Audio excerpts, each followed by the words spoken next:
In the previous episode, we were introduced to the lawless city and that everyone has made their way to the Crimson Tower, but what is the ultimate objective for some of the groups? While the recent episode 2 of the anime will be answering these questions, why Shadow Garden was in the city as well, the secrets that the vampire hunter Mary was seemingly hiding, and some more insight on Claire's character. Also, besides breaking down episode 2, I'll be discussing about some of the changes and cut content as well. It goes without saying, there will be spoilers for people who haven't watched the episode yet, so here's a spoiler warning just in case. And if you enjoyed this breakdown/cut content video, be sure to leave a like and feel free to subscribe to the channel as well, it helps a lot. To start, this episode will cover the events happening in Chapter 2 and some minor portions of Chapter 3 of Volume 3. The episode is called The Haven because it will focus more on providing some information on the vampires and the Blood Queen Elizabeth. Now, the episode starts with a flashback for the White Devil, although it did leave out a few minor details like how he used to be a knight captain, but when he was caught for committing murders, he killed his entire knight order and escaped to the lawless city. It was after he challenged Crimson and lost that he became the watchdog of the Crimson Tower. So continuing back to where episode 1 ended, the meeting between the Snow Fox Yukime, Tyrant Juggernaut and Shadow went accordingly to the light novel, although the part where Shadow cuts down the White Devil was more satisfying, and seeing how he couldn't even comprehend that he was now dead after getting dismembered by Shadow was such a brutal scene.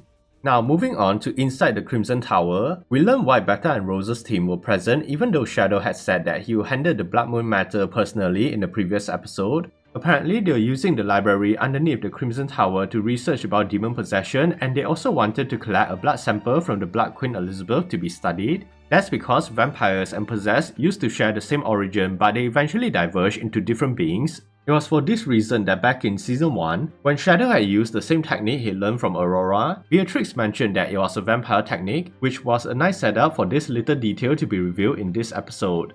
That said, Claire and Mary would make their way into the Crimson Tower library as well, but it seems that the anime really did remove the section where after their initial meeting, Claire followed Mary to a secret underground passage and that was how they entered the tower. But at least the conversation they had about vampires was still preserved, which was mentioned later in the episode. Anyways, the interaction that followed between Beta, Claire and Mary were quite similar to what happened in the light novel, and the way the episode decided to depict Beta here was a really nice touch. She had this slight condescending but also threatening tone when she was explaining her objectives to them. This is quite true to her character behavior and also a great instance of good voice acting. So after their discussion, when Claire mentions that Sid has been kidnapped by vampires, seeing Rose worrying over him was really cute. She's still by far one of the most endearing characters in the series. Furthermore, I found it interesting that in the same sequence, number 665 also mentions that Beta was constantly hiding her face, but I'm not sure if this is referring to Beta hiding her face from Claire or Rose. Maybe Beta doesn't want Rose to discover that she is Natsume Kafka because even in the light novel, it was never explicitly revealed. Let me know your theories on this matter in the comments below. Do you think Rose knows who Beta actually is, or Beta was simply hiding her face from Claire? Claire and Mary then made their way through the tower, and when they encountered Juggernaut, the episode actually omitted his fight with the vampires.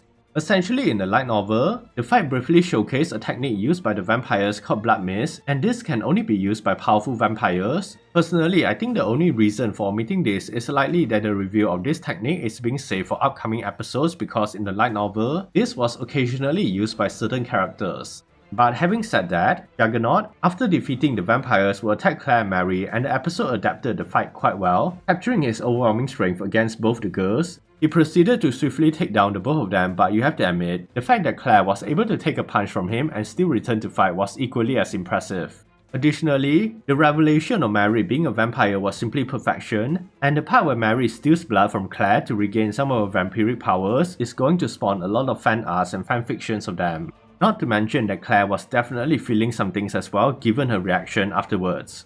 In any case, Mary uses her powers to fight Juggernaut, and this was the same technique that Aurora used to fight Shadow back in Season 1, albeit a much weaker version. That's why Mary was unable to defeat him, and when Juggernaut was about to kill Claire, Shadow suddenly appears to kick him down the tower. The voice actor really sold the emotions of Juggernaut's frustrations, and seeing Shadow just standing there repeating Mary's line from episode 1 was hilarious, and this time he even added his own lines as well. Furthermore, there's actually some added context to this scene in the light novel because when he was exploring the Crimson Tower, he had noticed that Claire was in danger, so he decided to help her. And in his own mind, he was playing it off cool when in reality, he was just being a tsundere edgelord that is protective of his sister, which is honestly so wholesome.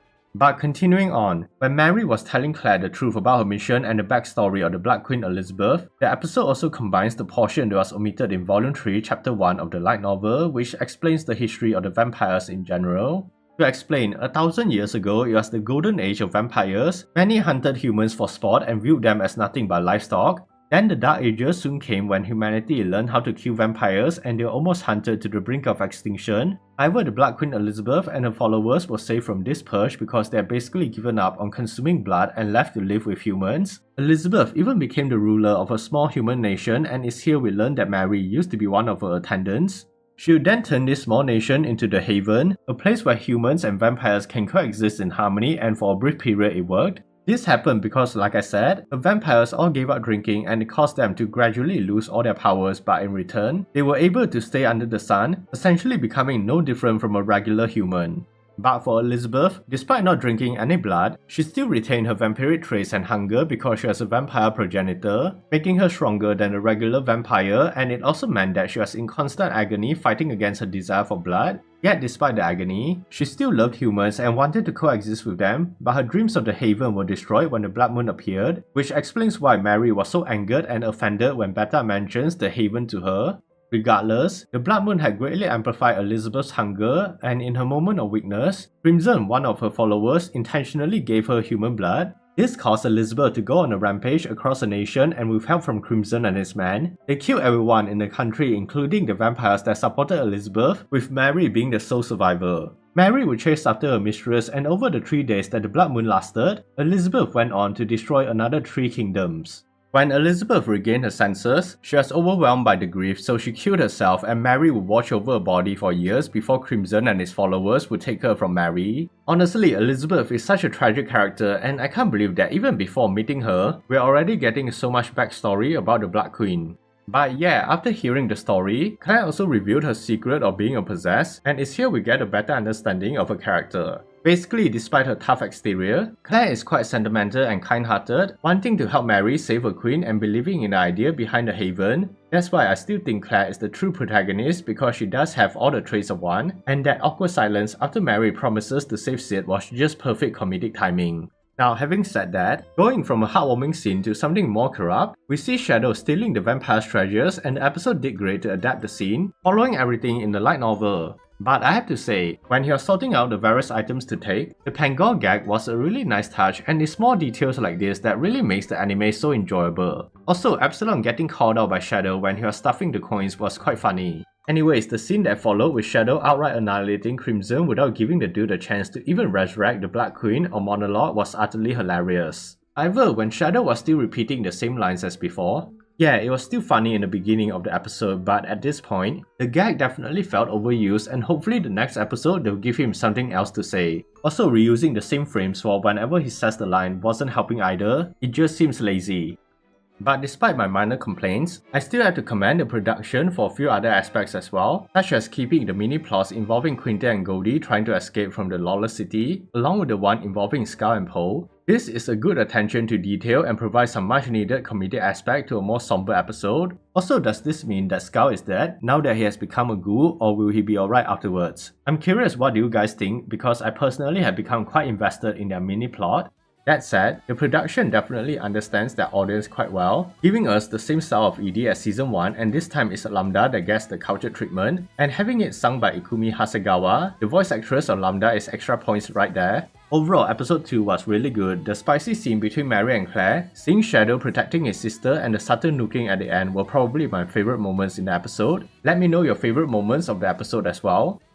Now, before I end the video, I also want to mention that Kagejitsu Season 2, the Chibi version of the series, has returned as well, and you can watch it on the Kadokawa YouTube channel. I'll leave a link for them down below. Currently, 2 episodes have been released, and it seems that the first episode just establishes what this season will be focusing on to make the Mitsugoshi brand more recognizable and famous, and Gamma has requested help from the 7 Shadows, especially Zeta, because of her intuitions, so she might have a more significant presence in this season. As for the second episode, I like how when Zeta and Gamma were discussing about their plans, Zeta manages to notice Alpha even before she knocked on the door. Also, it's refreshing to see a different side of Alpha as compared to the main anime. We learned that she knows how to knit and she even made some very cute animal sweaters to be sold by Miss Goshi, but her slightly disappointed reaction thinking her designs might not sell was quite adorable. But besides that, Zeta's reaction was priceless as well when she saw the doggo sweater because despite how she normally treated Delta, she actually doesn't hate dogs, and in the game Master of Garden, she even had a pet dog named Kuro.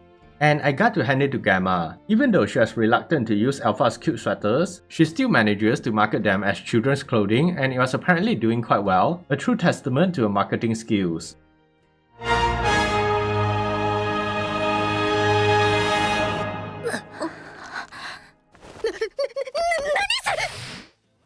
So yeah, that's everything on the second episode, and be sure to check out Kage Jitsu for more wholesome moments from our beloved Shadow Garden members. Let me know what do you think of them and also your opinions on the second episode in the comments down below. If you enjoyed this episode breakdown and cut content video, don't forget to leave a like or subscribe to the channel and hit that notification button as well for more content like this in the future. Thanks for watching, and as always, stay safe everyone.